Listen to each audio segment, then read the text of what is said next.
तो एनसीईआरटी के chapter sequence according chapter कौन सा है ये? फोर्थ। चैप्टर 4 है क्वाड्रेटिक इक्वेशंस। देखो इस चैप्टर को लीनियर के बाद पढ़ने पे बहुत अच्छा होता है, बहुत फायदा होता है इसका, क्योंकि इक्वेशन वो भी है और इक्वेशन ये भी है। तो लीनियर के जस्ट बाद इसको पढ़ने से एक फायदा ये होता है कि इक्वेशन में बहुत सारी चीजें हमको ऑलरेडी पता है, जैसे इक्वेशन क्या होता है, डिग्री क्या होती है, सॉल्यूशन क्या होते हैं, निकालते कैसे हैं, है ना। और उसके बाद आता है लीनियर इक्वेशन का वर्ड प्रॉब्लम्स। तो वर्ड प्रॉब्लम इसके अंदर भी है। वर्ड प्रॉब्लम के जस्ट बाद क्वाड्रेटिक के वर्ड प्रॉब्लम पढ़ने पे एक तो ये होता है कि दोनों में क्या डिफरेंस है वो क्लियर हो जाता है, और इक्वेशन बनाने में उतनी ज्यादा परेशानी नहीं आती है, क्योंकि हमारा माइंडसेट वही है लीनियर वाला अभी भी। क्वाड्रेटिक इक्वेशन क्या होता है तो मैं तुम्हें बताता हूँ। इक्वेशन का मतलब तो मैं लीनियर में बता ही चुका हूँ कि मैथमेटिकल स्टेटमेंट होनी चाहिए। लीनियर इक्वेशन का मतलब भी पता है कि वेरिएबल टर्म की डिग्री 1 होनी चाहिए। तो सीधा इसकी डेफिनेशन से शुरू करते हैं। एनी इक्वेशन, अभी लिखोगे नहीं,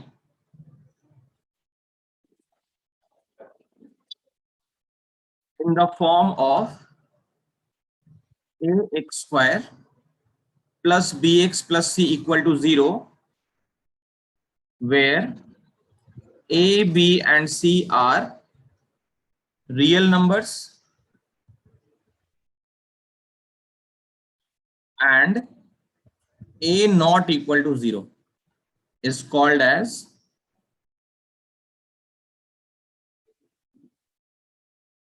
quadratic इक्वेशन। यहाँ पे जो देख रहे हो a b c real number होने चाहिए, ये सिर्फ क्लास 10th के लिए है। क्लास 11th में ए बी सी रियल नहीं भी होंगे तो भी ये क्वाड्रेटिक इक्वेशन बनेगा और उसके सॉल्यूशन निकाले जाएंगे क्लास 11th में। लेकिन अभी के लिए क्लास 10th के लिए ए बी सी हम लोग रियल नंबर्स लेंगे, और जो लीडिंग कोएफिशिएंट है वो 0 नहीं होना चाहिए। ए को क्या बोलते हैं? Leading coefficient.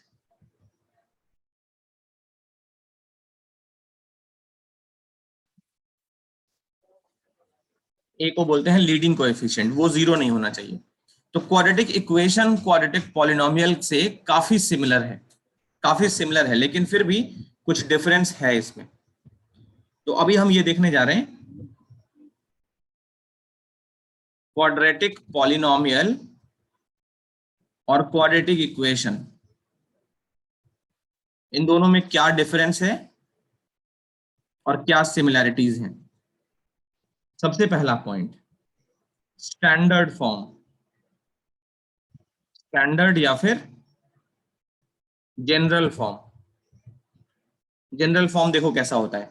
तो क्वाड्रेटिक अगर पॉलिनोमियल है तो general form f x is equal to a x square plus b x plus c, where a is not equal to 0।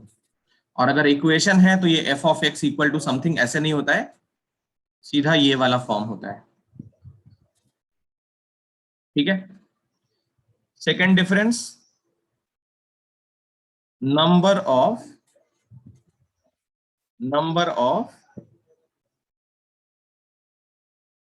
Zeros या फिर रूट्स या सॉल्यूशन। देखो जीरोस वर्ड तो हम पॉलिनोमियल में यूज करते हैं, इक्वेशन में हम रूट्स या सॉल्यूशन वर्ड यूज करते हैं। ठीक है। तो पॉलिनोमियल में जीरोस वर्ड यूज होता है और इसमें रूट्स या सॉल्यूशन।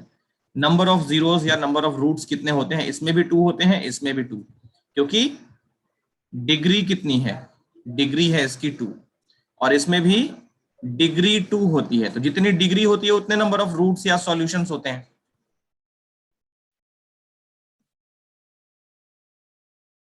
2 जीरोस होते हैं, उनको हम अल्फा एंड बीटा बोलते हैं। यहाँ पे 2 रूट्स होते हैं, अल्फा एंड बीटा उनको बोला जाता है, उनका नाम सेम रहेगा। अल्फा बीटा यहाँ पे भी है, यहाँ पे भी है। अच्छा, अब रिलेशनशिप जो होता है, जो रिलेशनशिप होता है जीरोस एंड कोएफिशिएंट्स में, रिलेशनशिप बिटवीन जीरोस या रूट्स एंड कोएफिशिएंट्स। पहला रिलेशन क्या होता है? Alpha plus beta equal to minus b by a, polynomial में पढ़ा था इसको। Number 2 relation, alpha into beta c by a, और थर्ड वाला जहां पे हमको पॉलिनोमियल फॉर्म करना होता था, तो यहाँ पे के वर्ड यूज करते थे हम लोग।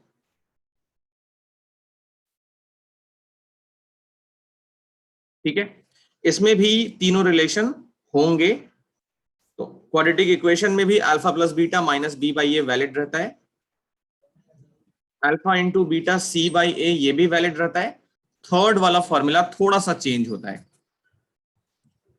देखो थर्ड वाला फॉर्मूला थोड़ा सा चेंज होता है, क्योंकि क्वाड्रेटिक में लास्ट में राइट साइड में 0 होता है। तो यहां पे अगर इसी चीज को 0 से इक्वेट कर दें, 0 से इक्वेट कर दें, यहां पे के क्या होता है, नॉन जीरो कांस्टेंट। के is a non zero constant होता है। तो यहां पे इसको 0 से इक्वेट कर लें तो क्या हो जाएगा, देखो के जो है 0 के साइड जाके खत्म हो जाएगा। तो क्वाड्रेटिक इक्वेशन फॉर्म करने के लिए हमको के नहीं लेना पड़ता है, के नहीं लेना पड़ता है, यही हमारा आंसर होता है। यहां पे के लेना जरूरत नहीं पड़ता है। तो ये है सिमिलैरिटीज एंड डिफरेंस क्वाड्रेटिक में, और मतलब क्वाड्रेटिक पॉलिनोमियल में और क्वाड्रेटिक इक्वेशन में। यहां तक समझ गए, बोलो। Yes sir. कॉपी कर लो इसको।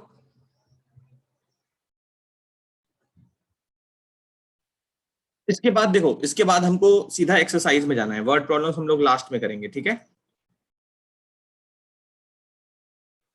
जनरल फॉर्म ये सारी चीजें हमने डिस्कस कर ली है।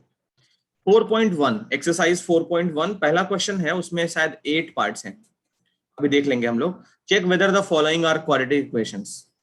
तो 8 पार्ट्स में इस तरीके से दिया है एक्सप्रेशन, इसको सिंप्लीफाई करके हमको देखना है कि फाइनली क्वाड्रेटिक इक्वेशन बनती है या नहीं बनती है। क्वाड्रेटिक तभी बोलेंगे जब हमको लास्ट में इस टाइप का फॉर्म मिलता है। अगर इस टाइप का फॉर्म मिले जहां पे ए 0 नहीं होना चाहिए, बी और सी 0 हो सकते हैं, मतलब कहने का, कोई तुमसे पूछे ये क्वाड्रेटिक है कि नहीं है तो क्या बोलोगे, यस ये है क्वाड्रेटिक। कोई तुमसे पूछ दिया 5x² = 0, ये क्वाड्रेटिक इक्वेशन है कि नहीं, क्या बोलोगे, यस सर। यस ये है क्वाड्रेटिक। सिर्फ ए 0 नहीं होना चाहिए, बी और सी 0 हो सकते हैं, कोई दिक्कत नहीं है। चलो इनको सॉल्व करते हैं। पहला पार्ट में सॉल्व करा देता हूं, देखो यहाँ पे बाकी बचे 7 पार्ट्स तुमको अभी करने होंगे और मुझे अपडेट करना होगा। तो इसको पूरा सॉल्व करते हैं। हमारा इंटेंशन ये फॉर्म आता है कि नहीं आता है वो देखना है। लेफ्ट साइड पे a प्लस बी का होल स्क्वायर, तो a² + 2ab + b²। Right side पे सिंप्लीफिकेशन चल रहा है बस, तो ये 2x कट गया, x², ये 6 इधर आके 7। तो फाइनली हमको क्वाड्रेटिक इक्वेशन मिल रही है, yes it is a quadratic equation. ऐसे ही इसके बाकी पार्ट्स भी हैं। तो फर्स्ट पार्ट कॉपी कर लो और जरा इसके बाकी पार्ट्स करो, अभी मैं एक एक करके पूछूंगा। कितने पार्ट्स है कोई बताएगा, 7 या 8 पार्ट्स हैं शायद। बुक है ना खुली हुई साथ में, सर 8 है। 8 है तो ठीक है, बाकी 7 पार्ट्स फटाफट कर लो, मैं 10 मिनट्स का टाइम देता हूँ। फिर एक एक करके हम लोग सारे डिस्कस करेंगे, कोई डाउट होगा तो उसको सॉल्व भी करेंगे। जल्दी से कर लो सारे। सर सेंड करना था क्या? क्या हो गया, सेंड करना था क्या? नहीं नहीं सेंड नहीं करना है, अनिश ने कर दिया, कोई बात नहीं।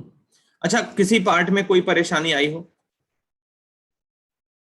किसी भी पार्ट में, सिंपल मल्टीप्लिकेशन, देखो ये सब इजी है। थर्ड वाला देखो, इसमें x² कट गया होगा, दोनों साइड से x² अगर कट जाए तो क्वाड्रेटिक नहीं है, लीनियर है, ठीक है। x² कटना नहीं चाहिए। और कभी कभी ऐसा भी होगा कि x² तो रहेगा बट x³ भी आ जाएगा, x² तो रहेगा बट x³ भी आ जाएगा, जैसे इसमें एक पार्ट होगा ऐसा, 7th पार्ट। 7th पार्ट, इसमें x³ भी है, x² का टर्म भी है बट x³ भी है, तो क्वाड्रेटिक नहीं मानेंगे, ये क्यूबिक है ना। डिग्री 3 के इक्वेशन को क्यूबिक इक्वेशन बोलते हैं। तो ठीक है, यहां तक तो कर लिया। अब देखो रूट्स क्या होते हैं, रूट्स मतलब सॉल्यूशन क्या होते हैं। पॉलिनोमियल में हमने जीरोस वर्ड को समझा था। जीरोस का मतलब क्या होता है पॉलिनोमियल में, वो वैल्यू, जैसे मान लो ये x² - 5x और प्लस का 6 है, तो ये पॉलिनोमियल है, इसका नाम क्या है, क्वाड्रेटिक पॉलिनोमियल। ये क्वाड्रेटिक पॉलिनोमियल है, इसमें अल्फा और बीटा जीरोस होते हैं। क्या प्रॉपर्टी होती है अल्फा और बीटा की, मान लो अल्फा बीटा 2 है, तो अल्फा क्या करेगा, यहाँ पे अगर x की जगह पे 2 डाल दोगे तो वैल्यू 0 हो जाएगी, अगर 3 डाल दोगे तो वैल्यू 0 हो जाएगी। तो 2 और 3 क्या करता है, वैल्यू को 0 बनाता है, इसलिए इनको हम बोलते हैं जीरोस। लेकिन क्वाड्रेटिक में अगर यही चीज मान लो इक्वेशन बन जाए, तो इक्वेशन बन जाएगी, क्वाड्रेटिक इक्वेशन होगा इस तरीके से। तो इसमें जो अल्फा और बीटा होंगे उनको जीरोस नहीं बोलेंगे, उनको क्या बोलेंगे, रूट्स बोलेंगे या सॉल्यूशन बोलेंगे। जीरोस वर्ड सिर्फ पॉलिनोमियल में यूज करते हैं, यहाँ पे रूट्स और सॉल्यूशन बोलेंगे, इन दोनों में से कोई भी बोल दो, जनरली हम रूट्स बोलते हैं। ठीक है, तो देखो रूट्स का मतलब समझ में आ गया।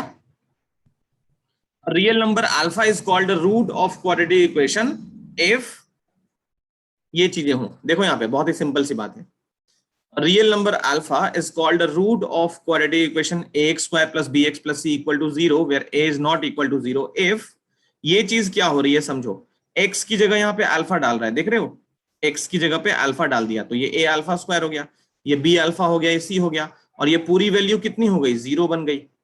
तो अल्फा इसने क्या कर दिया, इक्वेशन को सेटिस्फाई कर दिया।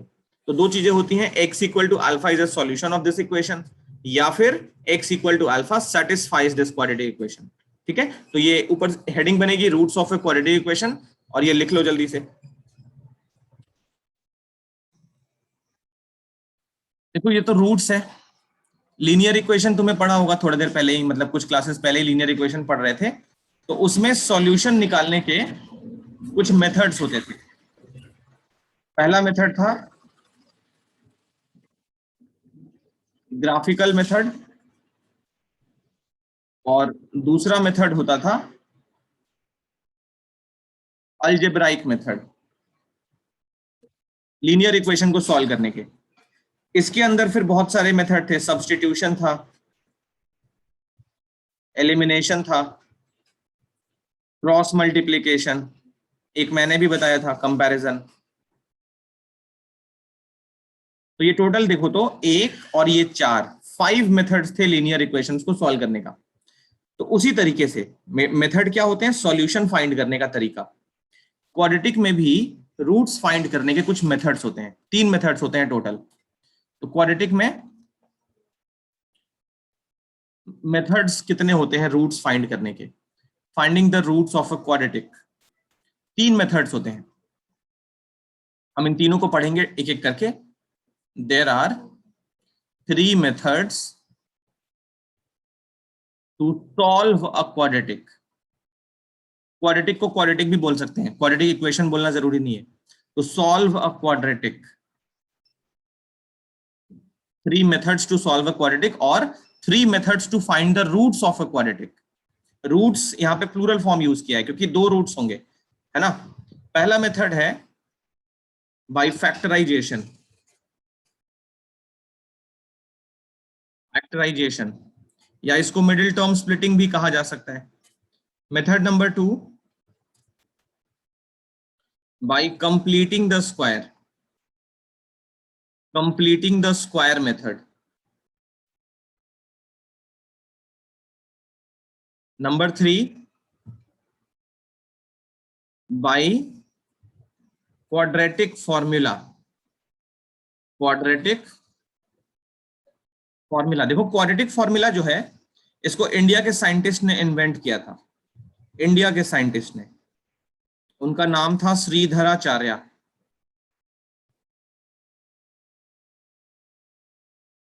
श्रीधराचार्य's रूल।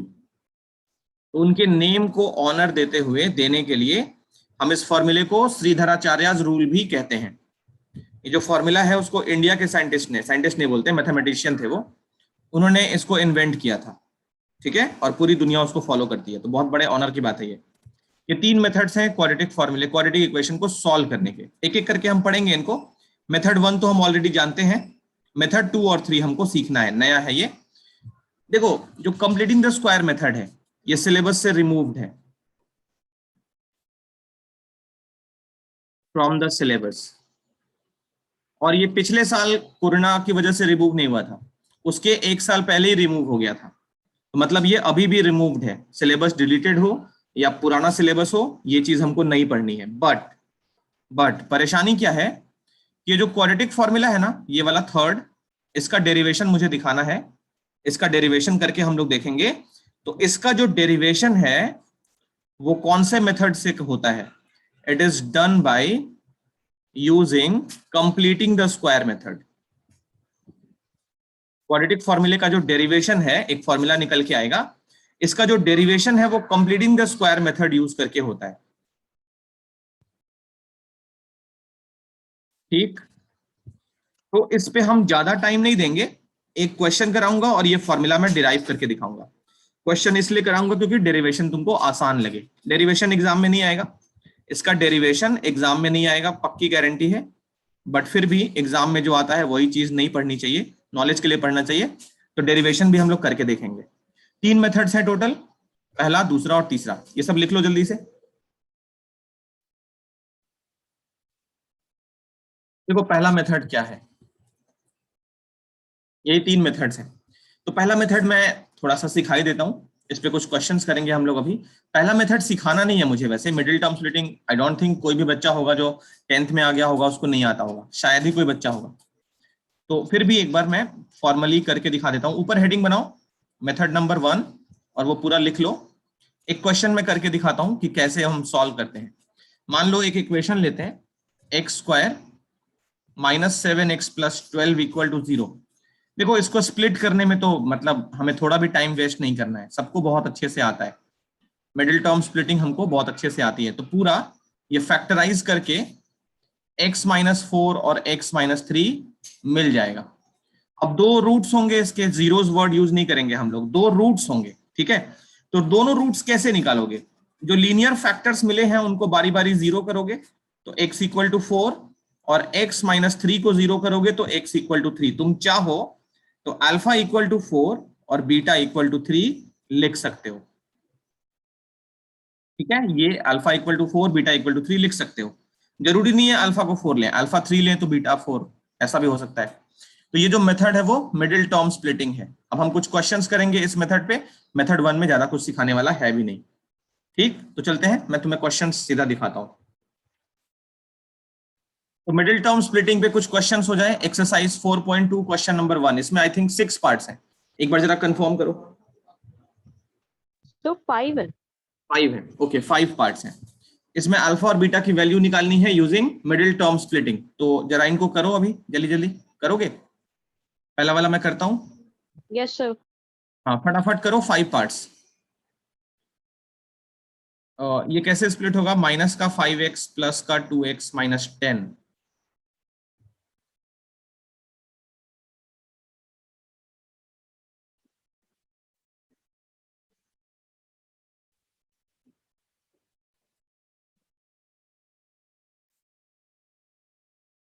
सर बस इसमें एक चीज है कि हमें हर स्टेप पे उसे 0 से इक्वेट करके रख चलना है ना? बिल्कुल बिल्कुल, हाँ ये चीज नहीं भूल जाना, हर एक ठीक स्टेप है पे सर। हमें इक्वल टू 0 लिख के चलना है। तो इस तरीके से बाकी इसके 4 पार्ट्स भी हैं, फटाफट कर लो, मैं कुछ टाइम दे सर देता हूँ, मैंने 5 मिनट्स का। हाँ सर मैं आंसर्स भेजूं, मैं तो पहले ही किया हुआ है, सारे आंसर्स पता है। सब किया हुआ है, ठीक है। थोड़ा वेट कर लो, फिर स्कूल में हो गया है तनिष्क के, थोड़ा सा वेट कर लो, जल्दी से करके बताओ फिर हम आगे चलेंगे। हाँ सर उस केस में एलसीएम लेके कर लिया। हाँ बहुत बढ़िया। कर सकते हैं। कौन सा 4th वाला करके दिखाऊं? No sir. इसमें एलसीएम ले लेना, जब भी फ्रैक्शन में हो तो एलसीएम ले लोगे ना। ये सर 16x, 8 हाँ से मल्टीप्लाई नहीं करेंगे? वही बात है, वही बात है। 8 से मल्टीप्लाई करना या एलसीएम लेके 8 को उधर भेज देना, दोनों बात सेम ही है। तो जो भी फ्रैक्शन में नंबर हो उस नंबर से मल्टीप्लाई कर लेना या फिर एलसीएम ले लेना, जो मन में आए। तो ये भी आसानी से हो जाएगा, है ना। तो यहां तक तो कर लिए बहुत आसानी से। देखो जो हमारा मेथड नंबर 2 है वो मैं तुम्हें सिखा देता हूं, कंप्लीटिंग द स्क्वायर मेथड। ऊपर हेडिंग बनाओ मेथड नंबर 2, पहला मेथड कंप्लीट हो गया। Completing the square method, completing the square method. देखो एक क्वेश्चन लेते हैं, एक क्वेश्चन लेते हैं। ये क्वेश्चन है solve by completing the square method. ये मेथड मैं सिर्फ इसलिए सिखा रहा हूं क्योंकि क्वाड्रेटिक फॉर्मूले का डेरिवेशन भी करना है हमको। अगर टाइम अलाउ करता है तो हम आज ही कर लेंगे। तो देखो एक क्वेश्चन लेते हैं, पहले यही लेते हैं, यही क्वेश्चन लेते हैं। तो इसमें कुछ वर्किंग रूल होता है जो हमको फॉलो करना होता है। कुछ वर्किंग रूल होता है जो हमको फॉलो करना होता है। राइट साइड में मैं रूल क्या है वो लिखता चलूंगा, समझना बहुत ध्यान से, क्योंकि ये तुम्हें कोई नहीं बताएगा, सिलेबस में नहीं है इसलिए तुम्हें कोई भी नहीं बताएगा, और डेरिवेशन भी नहीं कराएंगे स्कूल में, मुझे पक्का पता है। देखो पहला रूल ये है, make the coefficient of x square term, मतलब फर्स्ट टर्म, यूनिटी। इसका मतलब ये है ए को 1 बना लो। ए को 1, यहां पे ए ऑलरेडी 1 है, हमने जो क्वेश्चन लिया है उसमें ए ऑलरेडी 1 है, बट कहीं मान लो ऐसा हो जाए तो इसमें क्या करोगे, 2 से डिवाइड कर लोगे पूरी इक्वेशन को। यूनिटी बाय, ये कॉमा है, बाय डिवाइडिंग और मल्टीप्लाइंग होल इक्वेशन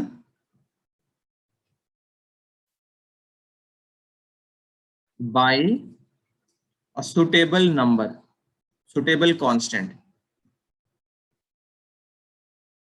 जैसे मान लो ये सिचुएशन मिल जाए और कंप्लीटिंग द स्क्वायर मेथड से सॉल्व करना है तो क्या करेंगे, 2 से डिवाइड कर लेंगे। इसको हम 2 से डिवाइड कर लेंगे दोनों साइड पे। 2 से जब डिवाइड करेंगे तो ये बन जाएगा x square minus 3x/2 plus 7/2 equal to 0। ये फिट हो गया, रूल नंबर 1 बन गया, यहाँ पे a 1 हो गया। बाकी कोएफिशिएंट्स कॉम्प्लिकेटेड हो गए, कोई दिक्कत नहीं है, a की वैल्यू हमेशा 1 रखनी है, ये रूल नंबर 1 है। कहीं पे मान लो ऐसा दिख रहा हो, ऐसा दिख रहा हो, तो क्या करेंगे, इसको हम 4 से मल्टीप्लाई कर लेंगे। 4 से मल्टीप्लाई कर लेंगे तो इंटू 4 कर लेंगे दोनों साइड पे पूरी इक्वेशन को, तो ये बन जाएगा एक्स स्क्वायर माइनस 12x और 4 से मल्टीप्लाई करके 8/3। अब ये नहीं कि फिर 3 से मल्टीप्लाई कर लेना, वो नहीं करना। एक्स स्क्वायर का कोएफिशिएंट 1 बन गया, ये फिट हो गया, रूल नंबर 1 हमने लगा लिया। यहां तक बात समझ आई, बोलो। Yes sir. नेक्स्ट, नेक्स्ट ये मैं मिटा रहा हूं। रूल नंबर 2, रूल नंबर 2 में हमें, मतलब स्टेप नंबर 2 में हमें ये करना है कि x का कोएफिशिएंट पॉजिटिव है या नेगेटिव है, ये चेक करना है। Step number 2, check the sign of b। b का मतलब पता है ना, x का coefficient. First part, if it is positive then try m plus n whole square. a और b नहीं लिख रहा हूं मैं क्योंकि a b हमारे इक्वेशन में भी होता है, a plus b whole square try करना है, तो मैं m और n में लिख रहा हूं। ये होता है m square plus 2mn plus n square, क्योंकि बीच का टर्म प्लस है अगर, तो a plus b whole square try करेंगे।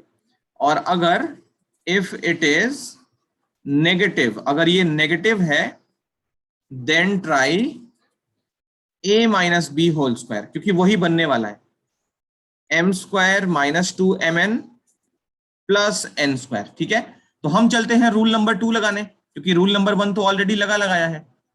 सॉल्यूशन, देखो यहां पे b की वैल्यू नेगेटिव है, हमारा b क्या है, नेगेटिव है, तो हमने ऊपर क्या कर लिया, ये तो पहले लिख दिया यहां तक।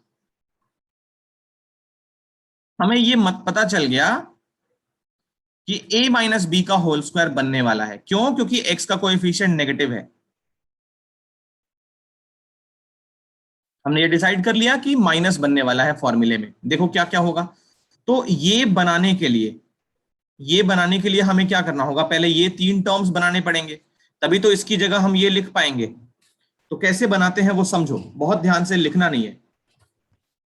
सबसे पहला काम, यहां पे देखो एक नंबर ऐसा है x जिसका स्क्वायर ऑलरेडी बनाया है, तो उसको हमने लिख लिया x का होल स्क्वायर। इससे क्या हुआ, हमारा ये टर्म कंप्लीट हो गया। अब ये दोनों टर्म्स बनाने होंगे, अभी बीच में माइनस है, ये माइनस लिख दिया, फिर 2mn, ये टर्म बनाने जा रहे हैं। तो देखो इस टर्म में एक नंबर ऐसा है जो हमने अभी अभी होल स्क्वायर में लिखा था, इसमें m क्या है, m स्क्वायर का m आ गया है, तो हमारा m क्या है, x, तो यहां x लिख दिया, मतलब 2m बन गया। अभी n लिखना बाकी है। n को हमें ऐसे लिखना है, सोच के समझ के कैलकुलेट करके, सच दैट इन तीनों का प्रोडक्ट इस नंबर को बैलेंस कर ले। कोई मुझे बता सकता है n की वैल्यू क्या होनी चाहिए? 5/2। 5/2, बहुत बढ़िया। n की वैल्यू अगर हम 5/2 रख दिए तो ये 2 से 2 कट जाएगा, ये माइनस का 5x इसको बैलेंस कर लेगा। बोलो ठीक है? Yes sir. यस तो सर। हमने ये 2mn का टर्म भी बना लिया, अब लास्ट में n स्क्वायर बाकी है। तो देखो n क्या है एक्चुअली में, जो 2m के बाद में लिखा है उसी नंबर का स्क्वायर यहाँ पे लिखा हुआ है। तो हम क्या करेंगे, हमारा जो n है उसका स्क्वायर ऐड कर लेंगे यहाँ पे। अब ये तो हमने अपने मन से किया है, 5/2 का होल स्क्वायर तो था नहीं, यहाँ पे 6 था। तो क्योंकि हमने इसको ऐड किया है, ओवरऑल सम पे कोई फर्क ना पड़ जाए, इसलिए इसी नंबर को हम एक बार माइनस भी करेंगे, ताकि लोग ये सोचें कि हमने 0 ऐड कर लिया है। 0 तो हम कहीं भी ऐड कर सकते हैं, कोई फर्क नहीं पड़ता है। तो n स्क्वायर हमने एक बार ऐड कर दिया, एक बार सब्ट्रैक्ट कर दिया, और लास्ट में ये प्लस का 6 हमने लिख दिया इक्वल टू 0। ये लाइन को एक बार अच्छे से देख लो, कहीं पे भी कोई परेशानी है तो बताओ। सबसे इंपॉर्टेंट लाइन यही थी, देख के बताओ।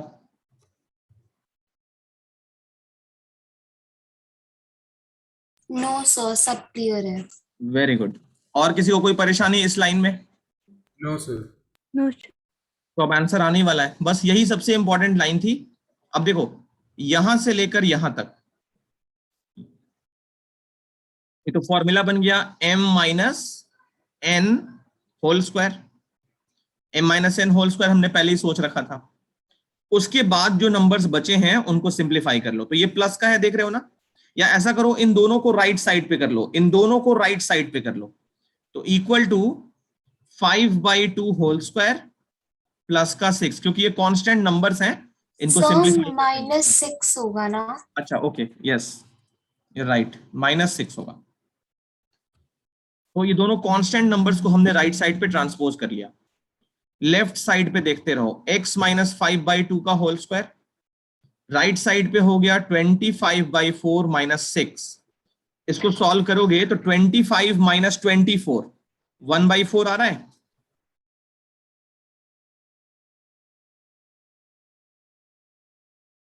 अब यहां से अगर हम स्क्वायर हटा दें तो राइट साइड पे एक बात तो पक्का है कि रूट चला जाएगा, लेकिन आगे प्लस माइनस भी लग जाएगा ना, क्योंकि डिग्री 2 सॉल्व कर रहे हैं। बोलो यस सर। Yes sir. तो यहां से x की वैल्यू क्या आ जाएगी, 5/2 प्लस माइनस इसका रूट कितना होगा, 1/2 होगा ना।